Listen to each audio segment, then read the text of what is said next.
2023 പുറത്തിറങ്ങിയ ചലച്ചിത്രം ഡങ്കിയുടെ കഥയാണ്. സിനിമാ കഥയിലൂടെ ഇന്ന് നിങ്ങൾ കേൾക്കാനായി പോകുന്നത്. കഥയെ ആരംഭിക്കുന്നത് ലണ്ടൻ നഗരത്തിലെ ഒരു ആശുപത്രിയിലാണ്. മഞ്ഞു എന്നു പേരുള്ള മധ്യവയസ്കയായ ഒരു സ്ത്രീ ബെഡിൽ ചികിത്സയിൽ കിടക്കുന്നു. അങ്ങോട്ടേക്ക് ക്ലീനിങ്ങിനായി ഒരു സ്റ്റാഫ് കയറി വന്നു. അയാളുടെ സിഗരറ്റ് അടിച്ചുമാറ്റിയ മഞ്ഞു അത് കത്തിക്കാൻ ശ്രമിച്ചു. രോഗിയായതുകൊണ്ട് സിഗരറ്റ് വലിക്കരുതെന്നും സ്മോക്ക് ഡിറ്റക്ടർ ഉണ്ട്, പിടിക്കപ്പെടുമെന്നും അയാൾ അവരോട് പറഞ്ഞു. മഞ്ഞു ഉണ്ടോ കേൾക്കുന്നു, തനിക്ക് വലിക്കണം എന്ന് മഞ്ഞു ശാഠ്യം പിടിച്ചു. സ്റ്റാഫ് അതിന് സമ്മതിക്കില്ലെന്ന ഘട്ടം വന്നതും മഞ്ഞു അയാൾക്ക് കുറച്ചധികം പണം നീട്ടി. അതോടെ സ്റ്റാഫ് മറ്റാരും കാണാതെ മഞ്ഞുവിന് സിഗരറ്റ് വലിക്കാനുള്ള അവസരം എന്ന തരത്തിൽ ആ ഹോസ്പിറ്റലിൽ നിന്നും വീൽ ചെയറിൽ വെളിയിലെത്തിച്ചു. ആരെങ്കിലും വരുന്നു എന്ന് നോക്കാൻ മഞ്ഞു സ്റ്റാഫിനെ പറഞ്ഞയച്ചു. സ്റ്റാഫ് നോക്കിക്കഴിഞ്ഞ് തിരിഞ്ഞു നോക്കുമ്പോഴേക്കും മഞ്ഞു അവിടെ ഉണ്ടായിരുന്നില്ല. അവൾ അവിടെ നിന്ന് കടന്നു കളഞ്ഞിരുന്നു.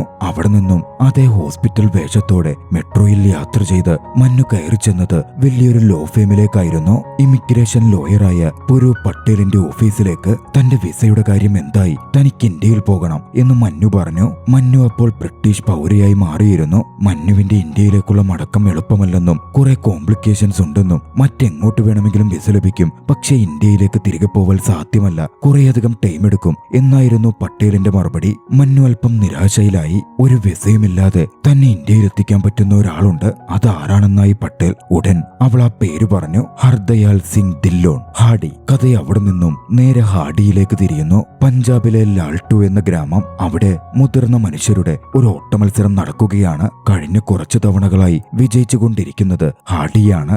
ആരോഗ്യവാനായ സുന്ദരനായ ഒരു മധ്യവയസ്കൻ. ഹാഡി ഓട്ടമത്സരത്തിൽ പങ്കെടുത്തുകൊണ്ടിരിക്കെ മഞ്ഞുവിന്റെ അടുത്തുനിന്ന് ഫോൺ കോൾ ഹാഡിയെ തേടിയെത്തി. 25 കൊല്ലങ്ങൾക്ക് ശേഷമാണ് മഞ്ഞു ഹാഡിയെ വിളിക്കുന്നത്. മത്സരം വരെ പാതിവഴിക്ക് ഉപേക്ഷിച്ച് ഓടിച്ചെന്ന് ഹാഡി ഫോണെടുത്തു. അത്രമേൽ സരസമായി ഇരുവരും പരസ്പരം സംസാരിച്ചു. ഇരുവരുടെയും കുടുംബത്തെപ്പറ്റിയും ഭാര്യയെയും ഭർത്താവിനെ പറ്റിയും പരസ്പരം ചോദിച്ചു. പിന്നാലെ താനാകെ പെട്ടിരിക്കുകയാണെന്നും 21-ാം തീയതി ദുബായിലേക്ക് വരാമോ എന്നും മഞ്ഞു ഹാഡിയോട് ചോദിച്ചു. എന്തിനാണെന്ന് ഹാഡി ചോദിച്ചെങ്കിലും വന്നിട്ട് നേരിൽ പറയാം എന്നായിരുന്നു മഞ്ഞു പറഞ്ഞത്. താൻ വരില്ലെന്ന് തമാശ രൂപേണ ഹാഡി അവളോട് പറഞ്ഞു. ഹാഡി വരുമെന്ന കാര്യത്തിൽ മഞ്ഞുവിന് യാതൊരു സംശയവും ഉണ്ടായിരുന്നുമില്ല.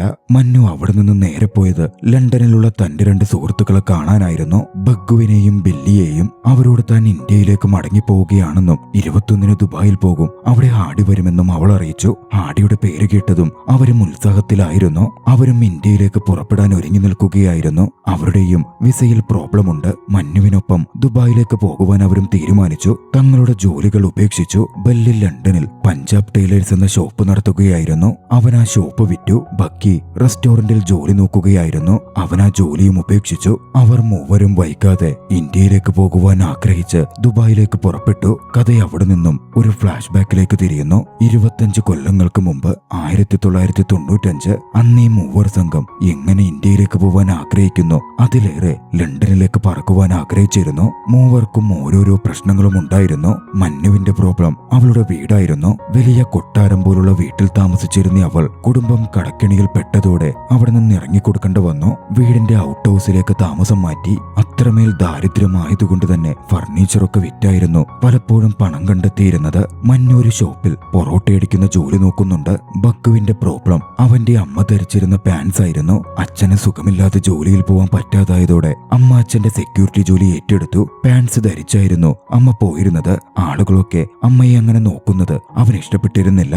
എത്രയും വേഗം അമ്മയെ റിട്ടയർ ചെയ്യിപ്പിക്കണം എന്നത് മാത്രമായിരുന്നു അവന്റെ ലക്ഷ്യം. ബെല്ലിയുടെ അമ്മയാകട്ടെ ടൈലറിംഗ് ജോലികൾ ചെയ്യുന്നു. എപ്പോഴും അമ്മ തയ്യൽ മെഷീൻ വർക്ക് ചെയ്യിപ്പിച്ചുകൊണ്ടേയിരിക്കും. ആ ശബ്ദം തന്നെ, അമ്മയുടെ ജോലിഭാരം തന്നെ അവന്റെ ഉറക്കം കെടുത്തിയിരുന്നു. എങ്ങനെയും അതൊക്കെ നിർത്തിക്കണം. അതിനായിരുന്നു അവൻ ലണ്ടൻ പോവാൻ ആഗ്രഹിച്ചത്. പക്ഷെ അതൊന്നും അത്ര എളുപ്പമല്ലല്ലോ. കിട്ടിയ ജോലികൾ ചെയ്ത് അന്നന്നത്തെ അന്നം കണ്ടെത്തിയിരുന്ന അവർക്ക് ലണ്ടൻ പോവാനുള്ള പണമോ ഉയർന്ന വിദ്യാഭ്യാസമോ എന്തിനേറെ ഇംഗ്ലീഷ് ഭാഷ പോലും വശമുണ്ടായിരുന്നില്ല.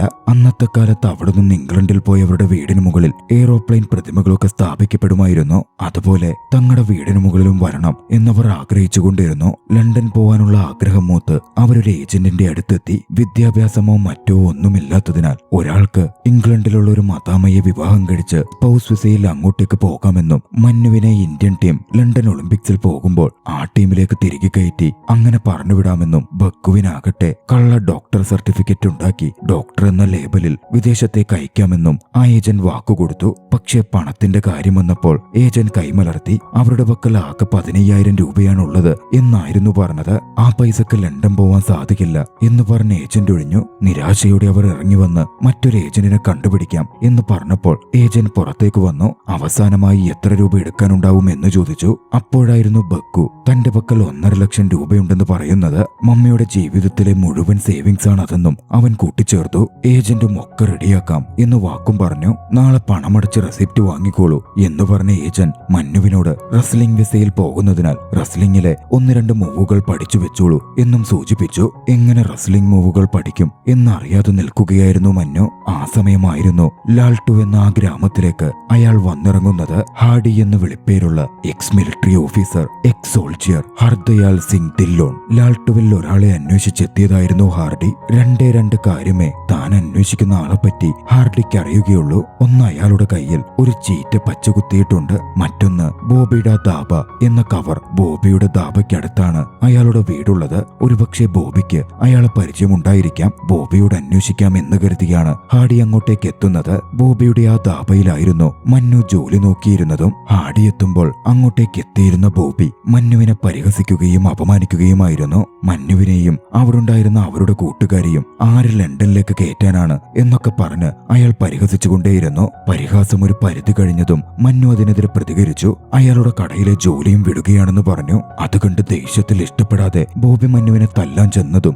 ഒക്കെ കേട്ടുനിന്ന ഹാഡിക്ക് നോക്കി നിൽക്കാൻ സാധിച്ചില്ല. ബോബിയെ തടഞ്ഞ് ഒരു റെസ്ലിംഗ് മൂവിലൂടെ ഹാഡി ബോബിയെ മലത്തിയടിച്ചു. അത് കണ്ട മന്നു ആകട്ടെ ഹാഡിക്ക് റെസ്ലിംഗ് അറിയാം എന്ന് ചിന്തിച്ച് തന്നെ 1-2 മൂവുകൾ പഠിപ്പിച്ചു തരാമോ എന്ന സ്റ്റെന്റിനിടയിൽ ചോദിച്ചു. താൻ ഒരാളെ തിരക്കി വന്നതാണെന്നും വൈകുന്നേരം തന്നെ മടങ്ങിപ്പോകും എന്നുമായിരുന്നു ഹാഡിയുടെ മറുപടി. പിന്നാലെ ബോബിക്കടുത്ത് കയ്യിൽ ചീറ്റ പച്ചകുത്തിയ ഓട്ടക്കാരനായ ആളെ അറിയാമോ എന്ന് തിരക്കി. അത് കേട്ടതും മന്നു ആളെ തിരിച്ചറിഞ്ഞിരുന്നു. മന്നുവിന്റെ സഹോദരൻ മഹീന്ദർ ആയിരുന്നു അത്. മന്നുവിനൊപ്പം മഹീന്ദറിനെ കാണാൻ ആഗ്രഹിച്ച് ഹാർഡി അവരുടെ വീട്ടിലേക്ക് ചെന്നു. അവിടെ എത്തിയപ്പോഴാണ് ഞെട്ടിക്കുന്ന സത്യം ഹാർഡി അറിയുന്നത്. 1 കൊല്ലത്തിനു മുമ്പ് പത്താൻകോട്ടിൽ വെച്ച് നടന്ന അപകടത്തിൽ മഹീന്ദർ മരണപ്പെട്ടു. മഹീന്ദർ ബിസിനസിന് വേണ്ടി ലോൺ എടുത്തിരുന്നു. ആ ലോൺ പെരുകിയാണ് അവർ താമസിച്ചിരുന്ന വലിയ വീടൊക്കെ നഷ്ടപ്പെട്ടതും ഇപ്പോൾ അവർ ആ ചെറിയ വീട്ടിൽ താമസിക്കുന്നതും. കടം വാങ്ങിയ പൈസ തിരികെ കൊടുത്താലേ വീട് നേടിയെടുത്ത വട്ടിപ്പലിശക്കാരൻ അതൊഴിഞ്ഞു കൊടുക്കുകയുള്ളൂ. മഹീന്ദറും ഹാർഡിയും തമ്മിലുള്ള ബന്ധവും വൈകാതെ വെളിപ്പെട്ടു. പത്താൻകോട്ടിൽ വെച്ച് ആർമി ഓഫീസറായിരുന്ന ഹാഡിക്ക് തീവ്രവാദികളുടെ വെടിയേറ്റിരുന്നു. അന്ന് തന്റെ തോളിൽ ഹാഡിയെ പൊക്കിയെടുത്തിട്ട് ആശുപത്രിയിലേക്ക് എത്തിച്ചതും ആശുപത്രിയിൽ വെച്ച് അവനെ പരിപാലിച്ചതും മഹീന്ദർ ആയിരുന്നു. ആശുപത്രിയിൽ നിന്ന് പത്താൻകോട്ടിലേക്ക് പോയ മഹീന്ദർ പിന്നീട് തിരികെ വന്നിട്ടില്ല. 1 കൊല്ലത്തോളം ഹാർഡി ആശുപത്രിയിൽ കിടന്നു. ശേഷം മഹീന്ദറിന്റെ ടേപ്പ് റെക്കോർഡറും മറ്റുമായി മഹീന്ദറിനെ കാണുവാൻ, നന്ദി പറയുവാൻ വീട്ടിലേക്ക് വന്നതുമായിരുന്നു. അപ്പോഴാണ് ആ വിവരങ്ങളൊക്കെ അറിയുന്നത്. മന്നുവിൽ നിന്ന് മഹീന്ദറിന്റെ കുടുംബത്തിന്റെ അപ്പോഴത്തെ അവസ്ഥ ഹാഡി മനസ്സിലാക്കി. എങ്ങനെയും തങ്ങളുടെ പഴയ വീട് വീണ്ടെടുക്കണം, ലണ്ടനിൽ പോയി സമ്പാദിക്കണം എന്ന് വെറി മന്നുവിൽ അവൻ കണ്ടു. മന്നുവിനെ സഹായിക്കാൻ ഹാഡി തീരുമാനിച്ചു. റെസ്ലിംഗ് പഠിപ്പിക്കാമെന്നേറ്റു. പിന്നീട് പരിശീലനത്തിന്റെ നാളുകളായിരുന്നു. ആദ്യമൊക്കെ മണ്ടത്തരങ്ങൾ പ്രവർത്തിച്ചിട്ടും ഹാഡി മന്നുവിനെ കളിയാക്കുകയോ ശകാരിക്കുകയോ ചെയ്തില്ല. ക്ഷമയോടെ മൂവുകൾ പഠിപ്പിച്ചു കൊടുത്തു. പക്ഷേ വൈകാതെ ആ സത്യങ്ങൾ വെളിപ്പെട്ടു. പണം വാങ്ങി ഏജന്റ് അവരെ വഞ്ചിച്ചതായിരുന്നു. പൗസ് വിസയിൽ പോകാമെന്ന് പറഞ്ഞ് നിരവധി പേരുടെ അടുത്ത് നിന്ന് ഏജന്റ് പണം വാങ്ങിയിരുന്നു. മാത്രമല്ല ഡോക്ടറുടെ വ്യാജ സർട്ടിഫിക്കറ്റ് കൊടുത്ത് പോവാൻ ശ്രമിച്ച ബഗ്ഗുവും പരാജയപ്പെട്ടു. മന്നു എത്തിയപ്പോൾ കണ്ടത് പൈസ നഷ്ടപ്പെട്ട നിരവധി പേർ ഏജന്റ് ഓഫീസിൽ ഇരിക്കുന്നതായിരുന്നു. 1.5 ലക്ഷം പൈസ ബഗ്ഗുവിന്റേതാണ് പോയത്. ബഗ്ഗു ആകെ നിരാശയിലാണ്ടു. അമ്മ തന്നെ കൊല്ലുമെന്ന് പറഞ്ഞ് ആത്മഹത്യ ചെയ്യാനും ഒരുങ്ങി. ഒക്കെ മനസ്സിലാക്കിയ ഹാഡി ബഗ്ഗുവിനെ തടഞ്ഞു നിർത്തുകയും അമ്മയോട് താൻ സംസാരിക്കാം എന്ന് പറഞ്ഞ് ബഗ്ഗുവിന്റെ വീട്ടിൽ ചെന്ന് ബഗ്ഗുവിന്റെ അമ്മയെ നടന്ന കാര്യങ്ങൾ തമാശ രൂപേണ പറഞ്ഞ് ബോധ്യപ്പെടുത്തി പ്രശ്നങ്ങളൊക്കെ ഒതുക്കി തീർക്കുകയും ചെയ്തു. ലണ്ടൻ പോകുന്ന കാര്യം ഇനി മിണ്ടിപ്പോകരുത് എന്നായിരുന്നു ബഗ്ഗുവിന്റെ അമ്മ പറഞ്ഞത്. മുത്തശ്ശിയുടെ തലയിൽ തൊടിപ്പിച്ച് അവനെ കൊണ്ട് സത്യവും ചെയ്തു. വൈകിയില്ല, മുത്തശ്ശി മരണപ്പെട്ടു. ഇംഗ്ലണ്ട് പോവാനുള്ള അവരുടെ ആഗ്രഹം മനസ്സിൽ നിന്നും മാന്യതയില്ല. അവരുടെ വീണ്ടുമുള്ള ശ്രമങ്ങൾ കണ്ട് ഹാഡി അവരോട് സംസാരിച്ചു. താൻ അന്വേഷിച്ചെന്നും ഇംഗ്ലണ്ടിൽ പോയിട്ടുള്ളവരുടെ അടുത്ത് അന്വേഷിച്ചപ്പോൾ സ്റ്റുഡന്റ് വിസയിലാണ് അങ്ങോട്ടേക്ക് പോകാൻ എളുപ്പമെന്നറിഞ്ഞെന്നും അതിന് ഇംഗ്ലീഷിൽ നല്ല സ്കില്ല് വേണം, IELTS പാസ്സാവണം, അതിനുവേണ്ടി പഠിക്കാൻ ശ്രമിക്കൂ എന്നും ഹാഡി നിർദ്ദേശിച്ചു. അങ്ങനെ ആ മൂവർ സംഘത്തിനൊപ്പം ഹാർഡിയും ചേർന്ന് ആ പ്രദേശത്തെ അറിയപ്പെടുന്ന IELTS കോച്ചിംഗ് സെന്ററിൽ ചേരുകയാണ്. ഗീതു എന്ന് വിളിക്കപ്പെടുന്ന ഗീതേന്ദർ ആയിരുന്നു ക്ലാസ് എടുത്തിരുന്നത്. തമാശ രൂപേണ ക്ലാസ് എടുത്തിരുന്ന വ്യക്തി. പക്ഷെ ആ ക്ലാസ്സിൽ വലിയ ടെൻഷനിൽ ഒരു യുവാവുണ്ടായിരുന്നു. സുക്കി എന്നായിരുന്നു അയാളുടെ പേര്. 3 മാസമേ തന്റെ മുമ്പിലുള്ളൂവെന്നും അതിനുള്ളിൽ തനിക്ക് ലണ്ടനിൽ എത്തണം എന്നും സൂക്കി ആവർത്തിച്ചുകൊണ്ടിരുന്നു. സൂക്കിയുടെ പെരുമാറ്റത്തിലും മറ്റും അയാളുടെ ഉള്ളിൽ എന്തോ ഉണ്ട് എന്ന് ഹാർഡിക്ക് തോന്നിയിരുന്നു. അന്ന് രാത്രിയിൽ തങ്ങൾക്കൊപ്പം മദ്യപിക്കാൻ ഹാർഡി സൂക്കിയെയും ക്ഷണിച്ചു. മദ്യപിച്ച് കഴിഞ്ഞതും സൂക്കിയുടെ ഉള്ളിലെ വിഷമങ്ങൾ പുറത്തു വരാൻ തുടങ്ങി. കാര്യം എന്തെന്നാൽ സൂക്കി ഒരു പെൺകുട്ടിയെ പ്രണയിച്ചിരുന്നു. ജെസ്സി എന്നായിരുന്നു ആ പെൺകുട്ടിയുടെ പേര്. അവരുടെ എൻഗേജ്മെന്റും ഏറെക്കുറെ ഫിക്സ് ചെയ്ത സമയത്താണ് ഒരു ലണ്ടൻ വരൻ അവളെ തേടി എത്തുന്നത്. ലണ്ടൻ വരനെ കണ്ടതും അവളുടെ അച്ഛന്റെ മനസ്സ് മാറി. അവളെ അയാൾക്ക് വിവാഹം ചെയ്തു കൊടുത്തു. പക്ഷേ കുറച്ചു നാളുകൾക്ക് മുമ്പ് ജെസ്സിയുടെ ഫോൺ കോൾ സൂക്കിയെ തേടിയെത്തി. ലണ്ടനിൽ വിവാഹം ചെയ്തു കൊണ്ടുപോയ അയാൾ അവളെ ക്രൂരമായി ഉപദ്രവിക്കുന്നു, മർദ്ദിക്കുന്നു. തന്നെ വന്ന് രക്ഷപ്പെടുത്തു സൂക്കി എന്നായിരുന്നു അവൾ ഫോണിലൂടെ പറഞ്ഞത്. അന്നു മുതൽ എത്രയും പെട്ടെന്ന് ലണ്ടനിൽ എത്തുവാൻ അവൻ ശ്രമിച്ചുകൊണ്ടിരിക്കുകയാണ്. അതൊക്കെ കേട്ടതും ഹാഡിക്കും സഹിച്ചല്ല. ജെസ്സിയുടെ വീടിന് മുമ്പിൽ പോയി ഹാഡി ബഹളമുണ്ടാക്കാൻ തുടങ്ങി. അവിടെ വെച്ച് ഹാഡിയുടെ മനസ്സിൽ എന്താണ് ഇത്ര വിഷമം തട്ടിയത് എന്നും വ്യക്തമായി. ഹാഡിയുടെ വിവാഹവും അതുപോലെ ഉറപ്പിക്കപ്പെട്ടതായിരുന്നു. പക്ഷെ പെൺകുട്ടി വിവാഹത്തിന്റെ അന്ന് രാത്രി ഒരു ലണ്ടൻകാരനൊപ്പം ഒളിച്ചോടി. ഹാഡി കോമാളിയെ പോലെ നിന്നു. എല്ലാവരും പിന്നീട് ഹാഡിയെ കോമാളി എന്ന് വിളിച്ചു കളിയാക്കുകയായിരുന്നു ചെയ്തത്. ഹാഡി എത്രമാത്രം ദുഃഖം അനുഭവിച്ചിരുന്നു, അല്ലെങ്കിൽ അനുഭവിക്കുന്നുണ്ട് എന്ന് മന്നു ആ നിമിഷം തിരിച്ചറിഞ്ഞു. വലിയ പ്രശ്നമാവുന്നതിന് മുമ്പ് മന്നുവും ബക്കുവും ചേർന്ന് ഹാർഡിയെ അവിടെ നിന്ന് കൊണ്ടുപോവുകയും ചെയ്തു. അടുത്ത ദിവസം വീണ്ടും ഇംഗ്ലീഷ് ക്ലാസ്. അവിടെ വെച്ച് വാക്കുകൾ പഠിക്കുന്നതിനെ പറ്റി സംസാരം വന്നു. വാക്കുകളില്ലാതെ എങ്ങനെ കമ്മ്യൂണിക്കേറ്റ് ചെയ്യും എന്ന് ഹാഡിയോട് ഗീതു ചോദിക്കുകയും ചെയ്തു. ഹാഡിയാകട്ടെ തന്നെ കൊണ്ട് സാധിക്കുമെന്ന് പറഞ്ഞ് എഴുന്നേറ്റ് നിന്ന് ചെറിയ സൂചനകൾ വെച്ച് ഒരാളുടെ ഇംഗ്ലീഷ് എങ്ങനെ മികച്ചതാണ്, മറ്റൊരാളുടേത് അതിലും എങ്ങനെ മികച്ചതാണ് എന്ന് പറയാൻ ശ്രമിച്ചു. പക്ഷേ അത് കേട്ട് ഏവരും പൊട്ടിച്ചിരിക്കുകയായിരുന്നു ചെയ്തത്.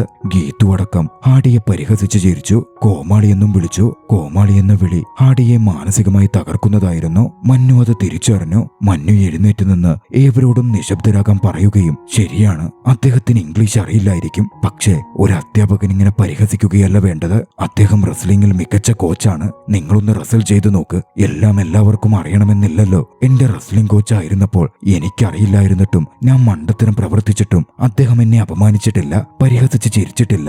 അങ്ങനെ ഒരു അധ്യാപകനാവേണ്ടത് നിങ്ങൾ ഒരു അധ്യാപകനെയല്ല എന്ന് പറഞ്ഞ് മന്നു ഹാഡിയുടെ കൈപിടിച്ച് അവിടെ നിന്ന് പുറത്തേക്ക് പോയി. തന്നെ ആദ്യമായിട്ടായിരുന്നു അത്തരത്തിലൊരാൾ സപ്പോർട്ട് ചെയ്യുന്നത്. ആ നിമിഷം ഹാഡിക്ക് മന്നുവിനോട് പ്രണയം തോന്നി. നാളുകൾ കടന്നുപോയിക്കൊണ്ടിരുന്നു. IELTS പ്രധാനം സ്പീക്ക് ടെസ്റ്റ് ആണ്. 2 മിനിറ്റ് ഇംഗ്ലീഷിൽ സംസാരിക്കണം. ഏത് വിഷയം കൊടുത്താലും സംസാരിക്കാനുള്ള ഒരു ടെക്നിക് ഹാഡി കണ്ടെത്തി. കൊടുക്കുന്ന വിഷയം തങ്ങൾ പഠിച്ചു വെച്ചിരിക്കുന്ന ഒരു പാരഗ്രാഫിൽ 3 ഭാഗത്ത് ഉൾക്കൊള്ളിച്ചാൽ മികച്ച രീതിയിൽ ഇംഗ്ലീഷ് സംസാരിക്കുന്നതായേ തോന്നൂ. ഗീതുവും ഹാഡിയെ അതിന് അഭിനന്ദിച്ചു. അങ്ങനെ IELTS എക്സാം എത്തി. പക്ഷേ എക്സാമിൽ ബെല്ലിയോട് മാത്രമായിരുന്നു 2 മിനിറ്റ് ഒരു വിഷയത്തെപ്പറ്റി സംസാരിക്കാൻ ആവശ്യപ്പെട്ടത്. ബെല്ലിക്ക് മാത്രം അത് നല്ല രീതിയിൽ സംസാരിക്കാനായി. ബാക്കിയുള്ളവരത്രയും സ്പീക്ക് ടെസ്റ്റിൽ പരാജയപ്പെട്ടിരുന്നു. അധികം വൈകാതെ റിസൾട്ടും എത്തി. ബെല്ലി പാസ്സായി. ഹാഡിയും മന്നുവും ബക്കുവും സൂക്കിയും പരാജയപ്പെട്ടു. വൈകാതെ ബെല്ലി സ്റ്റുഡന്റ് വിസയിൽ ലണ്ടനിലേക്ക് പോവുകയായിരുന്നു. സൂക്കിയാണെങ്കിൽ ആകെ തകർന്നിരുന്നു. ബെല്ലി പോകുന്നതിനു മുമ്പ് ബെല്ലിക്കൊപ്പം ഫോട്ടോ എടുത്ത് തന്റെ IELTS പ്രൊമോട്ട് ചെയ്യാൻ ഗീതുവും എത്തിയിരുന്നു. അത് കണ്ട് സഹിക്കാത്ത സൂക്കി അവിടെ ചെന്ന് ഗീതുവിനെതിരെ പ്രശ്നമുണ്ടാക്കി. നിങ്ങൾക്ക് കൃത്യമായിട്ട് അറിയാമായിരുന്നു 3 മാസം കൊണ്ട് എനിക്കൊന്നും ഇംഗ്ലീഷ് പഠിച്ച IELTS പാസ്സാവാൻ സാധിക്കില്ലെന്ന്. എന്നിട്ടും കടം വാങ്ങിയ പണം എന്റെ കയ്യിൽ നിന്ന് നിങ്ങൾ വാങ്ങി. ദേഷ്യത്തിൽ സൂക്കി അയാൾക്ക് നേരെ ചെരുപ്പ് പോലും വലിച്ചെറിഞ്ഞിരുന്നു.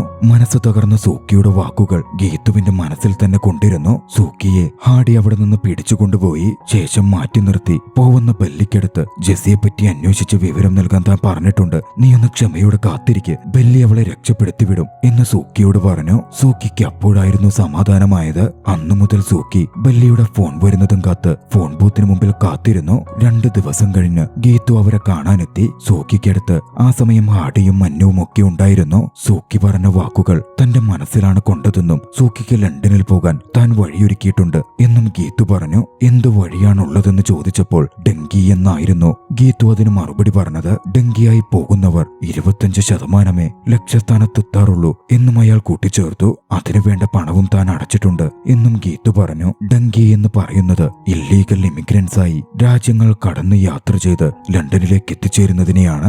വളരെ കഠിനമായ നീണ്ട ഒരു യാത്രയാണത്. തനിക്ക് ലണ്ടനിൽ പോവാമെന്ന് കേട്ടതും സൂക്കി സന്തോഷിച്ചിരുന്നു. കൃത്യസമയം ലണ്ടനിൽ നിന്ന് ബെല്ലിയുടെ ഫോണും വന്നു. സൂക്കി ഓടിച്ചെന്ന് ഫോൺ എടുത്തു. ഞെട്ടിക്കുന്ന വിവരമായിരുന്നു ബെല്ലിയിൽ നിന്ന് സൂക്കി അറിഞ്ഞത്. IELTSൽ സൂക്കി പരാജയപ്പെട്ട വിവരം ബെല്ലി അവിടെ എത്തുന്നതിന് മുമ്പേ ജെസ്സി അറിഞ്ഞിരുന്നു. സൂക്കിക്ക് എത്താൻ സാധിക്കില്ല എന്ന് ചിന്തിച്ച ജെസ്സി കാത്തിരിക്കാതെ ആത്മഹത്യ ചെയ്തു. അത് കേട്ടതും സൂക്കി ആകെ തകർന്നു പോയിരുന്നു. മനസ്സ് തകർന്നു നടന്നവൻ പാതയിലൂടെ നടക്കുമ്പോൾ തന്നെ ഡീസൽ ദേഹത്തെ കുഴിച്ച് തീ കൊളുത്തി ആത്മഹത്യ ചെയ്തു. ഹാഡി സൂക്കിയെ രക്ഷപ്പെടുത്താൻ ശ്രമിച്ചെങ്കിലും അതിന് സാധിച്ചില്ല. സൂക്കിയുടെ മരണം ഏവരെയും അത്രമേൽ വേദനിപ്പിച്ചിരുന്നു. ഹാഡിയും ആകെ ട്രോമയിലാണ്ടു. ആ ഒരു നിമിഷത്തെ വാശിയിൽ മന്നുവിനെയും ബക്കുവിനെയും ചേർത്ത് പിടിച്ച് അവരോട് ഒരിക്കലും ആത്മഹത്യ ചെയ്യരുതെന്നും ഡെങ്കി വഴി അവരെ താൻ ലണ്ടനിൽ എത്തിക്കും എന്നും ഹാഡി പറഞ്ഞു. ഹാഡിയുടെ ഉറച്ച തീരുമാനമായിരുന്നു അത്. കുറച്ച് നാളുകൾക്ക് ശേഷം ഡെങ്കിയായി അവർ ലണ്ടനിലേക്കുള്ള യാത്ര ആരംഭിച്ചു. സൂക്കിയുടെ ചിതാഭസ്മവും ഹാർഡി എടുത്തിരുന്നു. ഏജന്റുകളെ കണക്ട് ചെയ്യാൻ അവർക്ക് പണം നൽകാൻ ഹാർഡി തന്റെ നിലവും വീടും വിറ്റു. ഡെങ്കി വഴി പോകുന്ന അവർക്കൊപ്പം മറ്റ് 3 പേരും കൂടി ചേർന്നിരുന്നു. പമ്പി എന്നും ചമ്മേലി എന്നും ഗുലാബ് എന്നും പേരുള്ള 3 പേരായിരുന്നു അത്.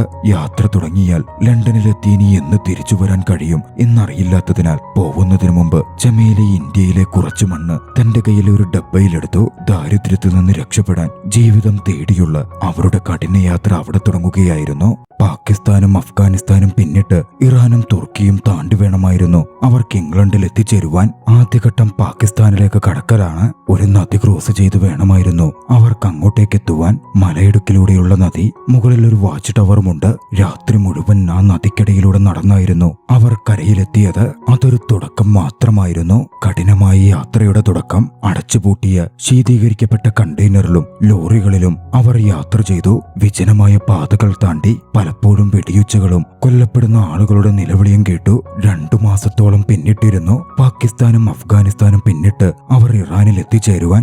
ഇറാൻ മരുഭൂമി ക്രോസ് ചെയ്ത് 2 ദിവസം നടന്നു നീങ്ങി ടർക്കിയിലേക്കുള്ള ട്രെയിനിൽ കയറണം. അതായിരുന്നു ഏറ്റവും കഠിനമായ പാത.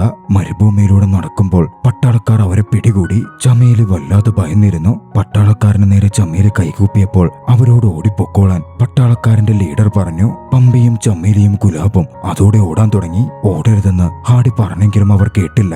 ഓടി നീങ്ങി അവരെ തന്റെ സ്നൈപ്പറും എടുത്ത് മലമുകളിലേക്ക് കയറിയ ആ ക്യാപ്റ്റൻ വെടിവെച്ച് വീഴ്ത്തി. 3 കൊല്ലപ്പെട്ടു. ഹാഡിയും മന്നുവും ബക്കുവും ഭയന്നിരുന്നു. പട്ടാളക്കാർ അവരെ തങ്ങളുടെ ക്യാമ്പിലേക്ക് കൊണ്ടുവന്നു. അവിടെ വെച്ച് മന്നുവിനെ സെക്ഷലി ഉപദ്രവിക്കുവാൻ ആ ലീഡർ ശ്രമിച്ചു. മന്നുവിന് അത് നോക്കി നിൽക്കാൻ സാധിക്കുമായിരുന്നില്ല. മന്നു ആക്രമിച്ച അയാളെ കൊലപ്പെടുത്തി. മറ്റ് 2 പട്ടാളക്കാരെയും വകവരുത്തിയ ശേഷം അവരവരുടെ യാത്ര തുടർന്നു. പോകുന്ന വഴിയിൽ കൊല്ലപ്പെട്ട് കിടന്ന തങ്ങളുടെ 3 സഹോദരങ്ങളുടെ സുഹൃത്തുക്കളുടെ മൃതദേഹങ്ങൾ അവർ അഗ്നിക്കിരയാക്കി. അവർക്ക് ആദരാഞ്ജലി അർപ്പിച്ചു. ഒടുവിൽ അവർ ടർക്കിയിലേക്കുള്ള ട്രെയിനിലും പിടിച്ചു കയറി. നടന്നതിലത്രയും മന്നു വല്ലാത്ത ഷോക്കിലായിരുന്നു. ഹാഡി അവളെ ആശ്വസിപ്പിക്കാൻ ശ്രമിച്ചു. മന്നു ഹാഡിയോട് ചോദിച്ചു, എനിക്കും ബക്കുവിനുമൊക്കെ ലണ്ടനിലേക്ക് പോവേണ്ടുന്ന കാര്യമുണ്ട്. ജീവൻ പണയം വെച്ചായാലും ഞങ്ങൾ പോകുന്നതിൽ കാര്യമുണ്ട്. പക്ഷെ ഹാഡി, നിങ്ങൾ എന്തിനാണ് ഞങ്ങൾക്കൊപ്പം ഈ യാത്ര ചെയ്തു വരുന്നത്? എന്തിനാണ് ഇതൊക്കെ പ്രവർത്തിക്കുന്നത്? ഹാഡി എന്ന് അത്രനാളും മറച്ചുവെച്ച തന്റെ പ്രണയം മന്നുവിനോട് തുറന്നു പറഞ്ഞു. അത്രമേൽ താൻ മന്നുവിനെ പ്രണയിക്കുന്നു എന്ന കാര്യം. ഇംഗ്ലണ്ടിലെത്തി അവിടുത്തെ ഫേമസ് ക്ലോക്ക് ടവറിന്റെ മുമ്പിൽ നിന്ന് നിന്നോട് പ്രപ്പോസ് ചെയ്യാനാണ് ഞാൻ കാത്തിരുന്നതെന്ന കാര്യം മന്നുവും അത്രമേൽ സന്തോഷിച്ചിരുന്നു. വീണ്ടും കഠിനമായ പാതകളിലൂടെ, ഐസ് മലകളിലൂടെ അവരുടെ യാത്ര തുടർന്നു. ഏറ്റവും ഒടുവിലെത്തിയത് ഇംഗ്ലണ്ടിലേക്കുള്ള കണ്ടെയ്നർ ആയിരുന്നു. 28 ദിവസം കണ്ടെയ്നറിനുള്ളിൽ അടച്ച് യാത്ര ചെയ്യണം. ബാത്റൂമിൽ പോകുന്നതുമെല്ലാം ആ കണ്ടെയ്നറിനുള്ളിൽ തന്നെ. അത്രമേൽ ശ്രമകരമായ യാത്ര. ഏറ്റവും ഒടുവിൽ അവർ ലണ്ടനിലേക്ക് എത്തിച്ചേർന്നു. അവരുടെ സന്തോഷത്തിന് അതിരുണ്ടായിരുന്നില്ല. ലണ്ടൻ ബ്രിഡ്ജിലേക്ക് എത്തുമ്പോൾ അവിടെ ലിവിംഗ് സ്റ്റാച്ചുവായി നിന്നിരുന്ന ബെല്ലിയെ അവർ കണ്ടു. മുമ്പയച്ച ഫോട്ടോസിൽ ബെല്ലിക്ക് വലിയ കാറുള്ളതായും വീടുള്ളതുമായൊക്കെ കണ്ടിരുന്ന അവർക്ക് ബെല്ലിയുടെ അവസ്ഥ ഞെട്ടിക്കുന്നതായിരുന്നു. ഡെങ്കിയായി അവിടെ എത്തിയ ഒരുപാട് ജനങ്ങൾക്കൊപ്പം ബങ്കുബെട്ടിൽ ഒന്നിലായിരുന്നു ബെല്ലിയുടെ താമസം. ലിവിംഗ് സ്റ്റാച്ചുവും മറ്റുമായി ഭിക്ഷ യാചിച്ചെന്ന പോലായിരുന്നു അവനവിടെ ജീവിച്ചിരുന്നത്. അവർ എന്ത് പ്രതീക്ഷിച്ചെത്തിയോ അത്തരത്തിലൊരു ലണ്ടൻ ആയിരുന്നില്ല അവർ മുമ്പിൽ കണ്ടത്.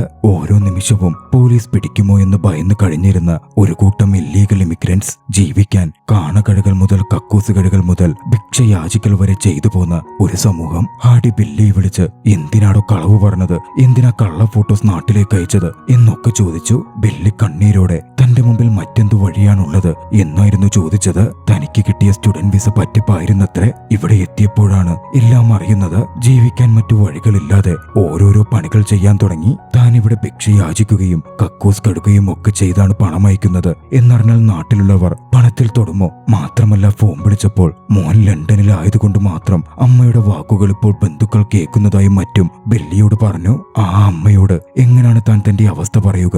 അവരുടെ സന്തോഷം എന്തിനാ താൻ ഇല്ലാതാകുന്നേ? ബെല്ലി കണ്ണീരോട് ഒക്കെയും എണ്ണി പറഞ്ഞു. ഹാഡി അവനെ കെട്ടിപ്പിടിച്ച് ആശ്വസിപ്പിച്ചു. ബെല്ലിയുടെയും മറ്റുള്ളവരുടെയും നിസ്സഹായത ഹാഡിക്ക് മനസ്സിലാവുമായിരുന്നു. ഇല്ലീഗൽ ഇമിഗ്രന്റായുള്ള ജീവിതം ഒട്ടും എളുപ്പമായിരുന്നില്ല. രാവിലെ പണിക്കായി വരുന്ന ട്രക്കുകളിൽ കയറുവാൻ ഏവരും മത്സരിച്ചു. ജീവിക്കുവാൻ ബ്ലാക്കിൽ അശ്ലീല സീഡികൾ വിറ്റു. ക്ലീനറായി ജോലി നോക്കി. എല്ലാത്തിലും ഉപരിയായി പോലീസിൽ നിന്ന് രക്ഷപ്പെടാൻ കഷ്ടപ്പെട്ടു. സെമിത്തേരികളിൽ ഒളിച്ചു കഴിയേണ്ട പോലും വന്നു. എല്ലാം കൊണ്ടും മനം മടുത്ത ഹാഡി ഇന്ത്യയിലേക്ക് തിരികെ പോവാമെന്ന് പറഞ്ഞു. പക്ഷെ വന്നിരുന്ന മന്നുവിനും മറ്റുള്ളവർക്കും അത് സാധ്യമായിരുന്നില്ല. തന്റെ കൂടെ നിൽക്കുവാൻ മന്നു ഹാഡിയോട് അപേക്ഷിച്ചു. പിന്നീട് ഒരിക്കലും ഇന്ത്യയിലേക്ക് പോകണമെന്ന് ഹാഡി പറഞ്ഞതേയില്ല. എങ്ങനെ അവിടെ ലീഗലാവാം എന്നതിന് പറ്റിയായി ഹാഡിയുടെ ചിന്ത. ഹാഡി അങ്ങനെ ലോയർ പുരു പട്ടേലിനെ കണ്ടുമുട്ടി. 3 വഴികളായിരുന്നു ഇംഗ്ലണ്ടിൽ ലീഗലായി താമസിക്കാൻ ഉണ്ടായിരുന്നത്. ആദ്യത്തേത് ഒരു വ്യാജ വിവാഹമാണ്. ഇംഗ്ലണ്ടിലുള്ള വ്യക്തിയെ വിവാഹം ചെയ്താൽ സ്പൗസ് വിസ ലഭിക്കും. 2 കൊല്ലം കഴിയുമ്പോൾ ഡിവോഴ്സ് ചെയ്യാം. അടുത്തത് തങ്ങളുടെ നാട്ടിൽ ജീവിക്കുക എന്നത് ബുദ്ധിമുട്ടാണ്. തങ്ങൾക്ക് വധഭീഷണിയുണ്ട്. അഭയം തരണമെന്ന് ഇംഗ്ലണ്ടിനോട് അപേക്ഷിക്കുക. അവിടെ അഭയാർത്ഥിയായി മാറുക. അതിന് പക്ഷേ സ്വന്തം നാടിനെ തള്ളിപ്പറയണം. ഹാഡിക്ക് അതിന് സാധിക്കുമായിരുന്നില്ല. ഹാഡി ഒരു സോൾജിയർ ആയിരുന്നല്ലോ. മൂന്നാമത്തേത് ഇംഗ്ലണ്ടിൽ വലിയൊരു തുക നിക്ഷേപിക്കുക എന്നതായിരുന്നു. മറ്റു വഴികളില്ലാതെ ഒരു വ്യാജ വിവാഹത്തിന് അവരൊരുങ്ങി. മന്നുവിന് ഡ്രഗ് അഡിക്റ്റായ ഒരു വരനെ കണ്ടെത്തി. $5000 കൊടുത്താൽ വ്യാജ വിവാഹത്തിന് അയാൾ സമ്മതിക്കുമായിരുന്നു. മനസ്സില്ലാ മനസ്സോടെ ഹാഡിയും മന്നുവും അതിന് സമ്മതിച്ചു.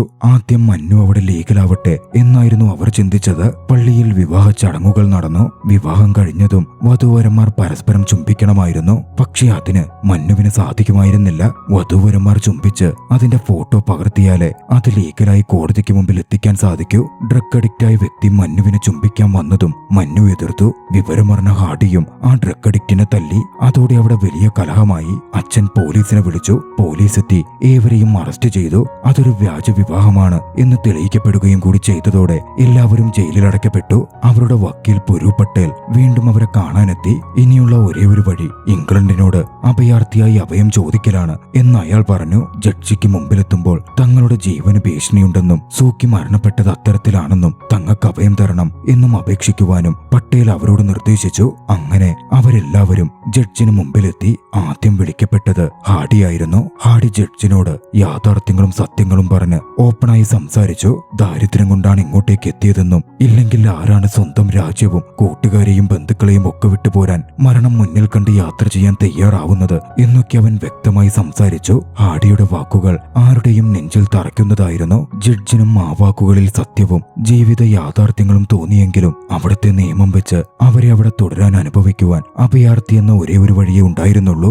ഇംഗ്ലണ്ടിനോട് അഭയം അഭ്യർത്ഥിച്ചാൽ സ്വന്തം രാജ്യത്തെ തള്ളിപ്പറഞ്ഞാൽ സ്വന്തം രാജ്യത്തിൽ അവരുടെ ജീവന് ഭീഷണിയാണെന്ന് പറഞ്ഞാൽ താൻ അവർക്ക് അവിടെ അഭയം അനുവദിക്കാം എന്ന് ജഡ്ജ് പറഞ്ഞു. പക്ഷേ എക്സ് മിലിറ്ററി ഓഫീസറായിരുന്ന ഹാഡിക്ക് അതിന് സാധിക്കുമായിരുന്നില്ല. തന്റെ രാജ്യത്തെ ഒന്നിനു വേണ്ടിയും തള്ളിപ്പറയാൻ താൻ ഒരുക്കമല്ല എന്ന് ഹാഡി പറഞ്ഞു. മറ്റു വഴികളില്ലാതെ വേദനയോടെ ജഡ്ജ് ഹാഡിയെ ഡീപ്പോർട്ട് ചെയ്യാൻ വിധിച്ചു. അതേസമയം ബാക്കിയുള്ള 3 പേർ അവരുടെ ജീവിതത്തിനായി അവിടെ തുടരുവാൻ തങ്ങൾക്ക് അഭയം തരണമെന്ന് ജഡ്ജിയോട് അഭ്യർത്ഥിച്ചിരുന്നു. അങ്ങനെ അവർ 3 അവിടെ അഭയാർത്ഥികളായി മാറി. മന്നുവും ഹാഡിയും പിരിയുന്നതും അവിടെ വെച്ചിട്ടായിരുന്നു. പിന്നീട് അവർ കണ്ടിട്ടേയില്ല. അവർ 3 അവിടെ ജോലി ചെയ്ത് ജീവിതം മെച്ചപ്പെടുത്തി. 25 കൊല്ലങ്ങൾ പിന്നിട്ട് ഇന്ത്യയിലേക്ക് മടങ്ങാൻ ശ്രമിക്കുമ്പോൾ പണ്ട് അഭയാർത്ഥിയായി എത്തിയതുകൊണ്ട് തിരികെ ഇന്ത്യൻ വിസ അവർക്ക് ലഭിക്കുന്നുണ്ടായിരുന്നില്ല. അങ്ങനായിരുന്നു ദുബായിലേക്ക് പോകുവാനും ഹാഡിയെ അങ്ങോട്ടേക്ക് വിളിച്ച് അവിടെ വെച്ച് ഹാഡിയെ മീറ്റ് ചെയ്യാനും അവർ തീരുമാനിക്കുന്നത്. അവർ ദുബായിൽ എത്തിച്ചേർന്നു. 3 ഹാഡിയുമായി മീറ്റ് ചെയ്തു. ഏറെ ഇമോഷണലായ ഒരു കൂടിക്കാഴ്ചയായിരുന്നു അത്. പിന്നീട് സംസാരിക്കുമ്പോൾ ഇന്ത്യയിലേക്ക് വരാൻ പറ്റാത്ത കാര്യവും തങ്ങളുടെ വിസ എംബസി റിജക്ട് ചെയ്യുന്ന കാര്യവും മന്നുവും മറ്റുള്ളവരും ഹാഡിയോട് പറഞ്ഞു. അതിന് കുറേയധികം സമയമെടുക്കും എന്നാ എംബസി പറയുന്നേ എന്നും അവർ വ്യക്തമാക്കി. ഉടൻ ഹാഡി ചോദിച്ചു, അത്രയും നാളല്ലേ ഉള്ളൂ, ആരും മരിക്കുന്നൊന്നുമില്ലല്ലോ, കുറച്ചുകൂടി കാത്തിരുന്നാ പോരായിരുന്നോ? പക്ഷേ മരിക്കുന്നുണ്ട് എന്നായിരുന്നു മന്നുവിന്റെ മറുപടി. മന്നുവിന് ബ്രെയിൻ ട്യൂമർ ആണത്രേ. 1 മാസമേ ജീവിക്കൂ എന്നാണ് ഡോക്ടർ പറഞ്ഞത് ആ ആശുപത്രിയിൽ നിന്നും മന്നു രക്ഷപ്പെട്ടു പോരുകയായിരുന്നു. മന്നുവിന്റെ വിവാഹം കഴിഞ്ഞു എന്ന് തനിക്ക് കാർഡ് അയച്ചിരുന്നല്ലോ, അവളുടെ ഹസ്ബൻഡ് ഒക്കെ എവിടെ എന്ന് ഹാഡി ചോദിച്ചു. അപ്പോഴായിരുന്നു ഹാഡി വിവാഹം കഴിക്കുവാൻ വേണ്ടി മന്നു ഒരു ഫേക്ക് വെഡിങ് കാർഡ് അയച്ചതാണെന്നും മന്നു വിവാഹം കഴിച്ചിട്ടില്ലെന്നും ഹാഡി അറിയുന്നത്. ഞാൻ വിവാഹം കഴിച്ചുവെന്ന് നിന്നെ അറിയിച്ചില്ലെങ്കിൽ നീ എനിക്കായി കാത്തിരുന്നു കൊണ്ടേയിരിക്കുമായിരുന്നില്ലേ, വിവാഹം കഴിക്കുമായിരുന്നില്ലല്ലോ എന്നും മന്നു വ്യക്തമാക്കി. ഹാഡി മറുപടിയൊന്നും പറഞ്ഞില്ല.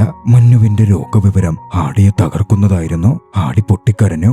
എന്തു വില കൊടുത്തും മന്നുവിനെ ഇന്ത്യയിലേക്ക് കൊണ്ടുപോകണം എന്ന് ഹാഡി തീരുമാനിച്ചു. അവളെ ഫ്ലൈറ്റിൽ കൊണ്ടുപോകും എന്ന് ഹാഡി അവളോട് വാക്കു പറഞ്ഞു. പക്ഷേ അതത്ര എളുപ്പമല്ലല്ലോ, വിസ കിട്ടാതെ എങ്ങനെ പോകും? അതും അവരിപ്പോൾ ബ്രിട്ടീഷ് പൗരന്മാരാണ്. അതുകൊണ്ട് ഡെങ്കിയായിരുന്നു ഒരേ ഒരു വഴി. ഹാഡി ഒരു ഏജന്റിനെ കണ്ട് സംസാരിച്ചു. കണ്ടെയ്നർ വഴി ഇന്ത്യയിലേക്ക് കടക്കാനായിരുന്നു തീരുമാനം. പഞ്ചാബി വസ്ത്രങ്ങളും പഞ്ചാബിൽ നിന്നുള്ള ഫോണും പഞ്ചാബി ന്യൂസ് പേപ്പറും ഒക്കെ അവരുടെ ബാഗിൽ വെച്ച് പഞ്ചാബി വസ്ത്രവും ധരിച്ച് അവർ കണ്ടെയ്നറിൽ കയറി. പോകുന്നതിന് മുമ്പ് അവരുടെ ബ്രിട്ടീഷ് പാസ്പോർട്ട് അവർ ഏജന്റിനെ ഏൽപ്പിച്ചു. 4 ദിവസം കണ്ടെയ്നറിലിരുന്നാൽ ഇന്ത്യയിലെത്തും എന്നായിരുന്നു ഏജന്റ് പറഞ്ഞിരുന്നത്. പക്ഷേ കണ്ടെയ്നറിൽ കയറിയതും 28 ദിവസമെടുക്കുമെന്നും ലണ്ടനിലേക്കാണ് പോകുന്നത് എന്നും കണ്ടെയ്നർ ഓടിക്കുന്ന വ്യക്തി പറഞ്ഞു. മൊത്തത്തിൽ മാറിപ്പോയോ എന്നവർ ഭയപ്പെട്ടു. ഹാഡി ഏജന്റിനെ വിളിക്കാൻ നോക്കിയെങ്കിലും ഏജന്റ് ഫോൺ കട്ട് ചെയ്യുകയായിരുന്നു ചെയ്തത്. പിന്നാലെ ഏജന്റ് അവിടുത്തെ പോലീസ് ഓഫീസറിനെ വിളിച്ചു. ഇല്ലീഗൽ ഇമിഗ്രൻസായി കുറച്ചുപേർ കടന്നുപോകാൻ ശ്രമിക്കുന്നു എന്ന കാര്യം അറിയിച്ചു. അതിനുള്ള റിവാർഡ് വേണം എന്നും പറഞ്ഞു. ആ ഏജന്റിന്റെ സഹായത്തോടെ ഇല്ലീഗൽ ഇമിഗ്രൻസായി കടക്കാൻ ശ്രമിച്ചു എന്ന പേരിൽ ഹാഡിയെയും മറ്റുള്ളവരെയും ആ പോലീസുകാരൻ പിടികൂടി. പിന്നാലെ അവരുടെ പൗരത്വം എന്താണെന്നൊക്കെ ചോദിച്ചപ്പോൾ ഹാഡി ധൈര്യത്തോടെ താൻ ഇന്ത്യനാണെന്ന് പറഞ്ഞു. മറ്റുള്ളവർ കൂടെയുള്ളവർ തങ്ങൾ ബ്രിട്ടീഷ് ആണെന്ന് പറഞ്ഞെങ്കിലും അവരുടെ രൂപഭാവങ്ങൾ കണ്ട് അത് വിശ്വസിക്കാൻ ആ പോലീസുകാരൻ ഒരുക്കമായിരുന്നില്ല. ഇതിനിടയിൽ ഹാഡി അവിടെ ഒരു സീനുണ്ടാക്കി. അവർ മൂവരും ഇന്ത്യൻ ആണെന്നും അവരുടെ പേര് അവർ ഗുലാബും പമ്പയും ചമേലിയുമാണ് എന്നും ഓഫീസറോട് കളവ് പറഞ്ഞു. അവരെ പറ്റിയുള്ള സത്യങ്ങൾ പറഞ്ഞില്ലേ, എന്നെ വെറുതെ വിടാനും ഹാഡി അപേക്ഷിച്ചു. ശേഷം അവിടെ നിന്ന് ഹാഡി ഓടിമാറാൻ നോക്കിയെങ്കിലും തന്റെ ഇന്ത്യൻ പാസ്പോർട്ട് കടലിലേക്ക് വലിച്ചെറിഞ്ഞ് ഇനി എങ്ങനെ നിങ്ങൾ എന്നെ ഇന്ത്യനാണെന്ന് പ്രൂവ് ചെയ്യും എന്നൊക്കെ ചോദിച്ച് പോലീസുകാരനെ വിരളി പിടിപ്പിച്ചു. 2 ആഴ്ചയ്ക്കകം ഇന്ത്യക്കാരായ നിങ്ങളെ നാട്ടിലേക്ക് താൻ ഡീപ്പോർട്ട് ചെയ്യും എന്ന പോലീസുകാരനും വാശിയിൽ അവരോടായി വെല്ലുവിളിയോടെ പറഞ്ഞു. വൈകാതെ അവർ അവിടുത്തെ ജയിലിലേക്ക് മാറ്റപ്പെട്ടു. അന്വേഷണം നടന്നു. പഞ്ചാബിൽ അന്വേഷിച്ചപ്പോൾ പമ്പയെന്നും ചമേലിയെന്നും ഗുലാബെന്നും പേരുള്ള 3 പേർ 25 കൊല്ലങ്ങൾക്ക് മുമ്പ് നാടുവിട്ട് പോയിട്ടുണ്ടെന്നും അവർ മടങ്ങിയെത്തിയിട്ടില്ല എന്ന വിവരവും കിട്ടി. അതോടെ മന്നുവും മറ്റുള്ളവരും ഡെങ്കി യാത്രയിൽ കൊല്ലപ്പെട്ട ചമേലിയും ഗുലാബും ഒക്കെയാണ് എന്ന് കരുതി ഇന്ത്യയിലേക്ക് ഡീപ്പോർട്ട് ചെയ്യുവാൻ വിധിയും വന്നു. അപ്പോഴായിരുന്നു തന്ത്രം വ്യക്തമാകുന്നത്. കണ്ടെയ്നറിൽ ഡെങ്കി യാത്ര ചെയ്യാനായിരുന്നില്ല പദ്ധതി. തെറ്റിദ്ധരിപ്പിച്ച് ഇന്ത്യയിലേക്ക് ഫ്ലൈറ്റിൽ തന്നെ മടങ്ങാനായിരുന്നു. സാധാരണ ഡീപ്പോർട്ട് ചെയ്യപ്പെടുന്നവർ സന്തോഷത്തിലല്ല ഉണ്ടാവാറുള്ളത്. അവർ അത്രമേൽ സന്തോഷത്തിൽ മടങ്ങുന്ന കണ്ട് പോലീസുകാരൻ പോലും അന്താളിച്ചു നിന്നു. അങ്ങനെ മന്നുവും ബക്കുവും ബെല്ലിയും ഇന്ത്യയിലേക്ക് തിരികെയെത്തി. അവർ തങ്ങളുടെ വീടുകളിലേക്കും ചെന്നു. എല്ലാം മാറിക്കഴിഞ്ഞിരുന്നു. 25 കൊല്ലത്തിന്റെ മാറ്റം, സമ്പന്നതയുടെ മാറ്റങ്ങളും അവരുടെ വീടുകളിലും മറ്റും ദൃശ്യമായിരുന്നു. ദീപാവലി ദിവസമായിരുന്നു അവർ തിരികെ എത്തിയത്. മന്നുവിന്റെ വീട് അവർ തിരികെ നേടിയെടുത്തിരുന്നു. ദീപാലങ്കാരത്താൽ അത് അതിമനോഹരമായി കാണപ്പെട്ടു. ആ വീടിന് മുകളിൽ ഇംഗ്ലണ്ടിലെ ചെറിയൊരു ക്ലോക്ക് ടവറിന്റെ രൂപം ഹാഡി പണി കഴിപ്പിച്ചു വെക്കുകയും ചെയ്തിരുന്നു. അന്ന് രാത്രിയിൽ ഹാഡിയും മന്നുവും ഔട്ട് ഹൗസിന് മുകളിലിരുന്ന് സംസാരിക്കാൻ തുടങ്ങി. അപ്പോഴായിരുന്നു മന്നു ഞെട്ടിക്കുന്ന ആ സത്യം തിരിച്ചറിയുന്നത്. ഹാഡി അതുവരേക്കും വിവാഹം കഴിച്ചിട്ടില്ല. മന്നുവിനെ മാത്രം പ്രണയിച്ച് മന്നുവിനായി അവൻ കാത്തിരിക്കുകയായിരുന്നു. അതും 25 കൊല്ലം മുമ്പ് വന്ന് ലാൾട്ട് വിട്ട് അവൻ പിന്നീട് പോയിട്ടേയില്ല. മന്നുവിന്റെ കുടുംബത്തെയും നോക്കി അവൻ അവിടെ കഴിഞ്ഞു. മന്നു വേദനയോട് ചോദിച്ചു, നിങ്ങൾ ശരിക്കും സത്യത്തിൽ ഉള്ള ഒരാള് തന്നെയാണോ? ഒരു ടേപ്പ് റെക്കോർഡർ തിരികെ ഏൽപ്പിക്കാൻ സുഖവിവരം അന്വേഷിക്കാൻ വന്നതായിരുന്നു. 25 കൊല്ലങ്ങൾക്ക് മുമ്പ് എന്തൊക്കെ ചെയ്തു? 25 കൊല്ലത്തോളം ഇവിടെ തന്നെ നിന്നു. ഹാർഡി മന്നുവിന്റെ മുമ്പിൽ മുട്ടുകുത്തി അവളോടായി പറഞ്ഞു, എല്ലാവരും പറയും ഏറ്റവും കഠിനമായ യാത്ര ഡെങ്കിയാണെന്ന്. പക്ഷേ എനിക്കത് എന്റെ 25 കൊല്ലത്തെ ജീവിതമായിരുന്നു. നിനക്കായി കാത്തിരുന്നു കൊണ്ടുള്ള ജീവിതം. നീയില്ലാതെ ചിലവഴിച്ച് ആ 25 കൊല്ലമായിരുന്നു എന്റെ ഡെങ്കി. ഏറെ പ്രിയപ്പെട്ടവരുടെ അടുത്തു നിന്ന് ദൂരെ ഒറ്റപ്പെട്ട് താമസിക്കലാണ് ഡെങ്കി എന്ന്. അതാണ് അതിന്റെ അർത്ഥമെന്ന് എന്നെ നീ പഠിപ്പിച്ചു. എന്റെ ഈ ഡെങ്കി അവസാനിപ്പിക്കും മന്നു. പണ്ട് തൊട്ടേ മന്നുവിന് കൊടുക്കുവാൻ കാത്തു സൂക്ഷിച്ചു വെച്ചിരുന്ന മോതിരം ഹാഡി മന്നുവിന് നേരെ നീട്ടി. തന്നെ വിവാഹം കഴിക്കാൻ തയ്യാറാണോ എന്ന് മന്നുവിനോട് ചോദിച്ചു. സന്തോഷം കൊണ്ട് മന്നുവിന്റെ കണ്ണുകൾ കണ്ണുകൾ നിറഞ്ഞൊഴുകിയിരുന്നു. ഇത്രയും റൊമാൻറ്റിക്കായി ആരെങ്കിലും ചോദിച്ചാൽ ഏതെങ്കിലും പെണ്ണിന് നോ പറയാൻ പറ്റുമോ എന്ന് ചിരിച്ചുകൊണ്ട് കരഞ്ഞ് മന്നു അവനോട് തിരികെ ചോദിച്ചു. പ്രപ്പോസൽ അവൾ സ്വീകരിച്ചു. പണ്ട് ഇംഗ്ലണ്ടിലെ ക്ലോക്ക് ടവറിൽ കൃത്യം മണി മുഴങ്ങുമ്പോൾ അവളുടെ കയ്യിൽ മോതിരം അണിയിക്കും എന്ന് ഹാഡി പറഞ്ഞിരുന്നു. അപ്പോഴും അതുപോലെ ചെയ്യുവാൻ കൃത്യം സമയമാകുന്നതും ഫോണിൽ ആ മണിശബ്ദം പ്ലേ ചെയ്യിപ്പിക്കാൻ ഹാഡി എഴുന്നേറ്റ് നിന്നു. സമയമായതും ഹാഡി ആ മണിശബ്ദം ഫോണിൽ പ്ലേ ചെയ്തു. ശേഷം മന്നുവിന് നേരെ തിരിഞ്ഞു. പക്ഷേ ആ കാഴ്ച ഹാഡിയുടെ മനസ്സ് തകർത്തിരുന്നു. ഹാഡിയുടെ കണ്ണുകൾ നിറഞ്ഞൊഴുകി. ഏറെ സന്തോഷം നിറഞ്ഞ ആ നിമിഷത്തിൽ മന്നു ഈ ലോകത്തോട് വിട പറഞ്ഞു പോയിരുന്നു. മന്നുവിനടുത്തേക്ക് ചെന്ന ഹാഡി മോതിരം അവളുടെ കയ്യിൽ വെച്ചു. ആ കൈയടച്ചു. മന്നുവിന്റെ തല തന്റെ തോളോട് ചേർത്ത് വെച്ച് അങ്ങനെ കുറച്ചു നേരം ഇരുന്നു. അവർക്ക് മുന്നിൽ മന്നുവിന്റെ വീടിന് മുകളിൽ പണി കഴിപ്പിച്ചിരുന്ന ക്ലോക്ക് ടവർ എല്ലാത്തിനും സാക്ഷിയായി നിന്നു. ആ ദൃശ്യത്തോടെ ചലച്ചിത്രം അവസാനിക്കുന്നു. ഡങ്കി എന്ന ചലച്ചിത്രം നിങ്ങൾക്കിഷ്ടമായെങ്കിൽ വീഡിയോ ലൈക്ക് ചെയ്യുക. അഭിപ്രായങ്ങളും നിർദ്ദേശങ്ങളും കമന്റുകളിൽ രേഖപ്പെടുത്തുക. കഴിയുമെങ്കിൽ ചാനൽ സബ്സ്ക്രൈബ് ചെയ്തും കൂട്ടുകാർക്ക് ഷെയർ ചെയ്തു കൊടുത്തും ഞങ്ങളെ സപ്പോർട്ട് ചെയ്യുക. അടുത്ത എപ്പിസോഡിൽ മറ്റൊരു മികച്ച ചലച്ചിത്രവുമായി നമുക്ക് കണ്ടുമുട്ടാം. അതുവരെ ബൈ.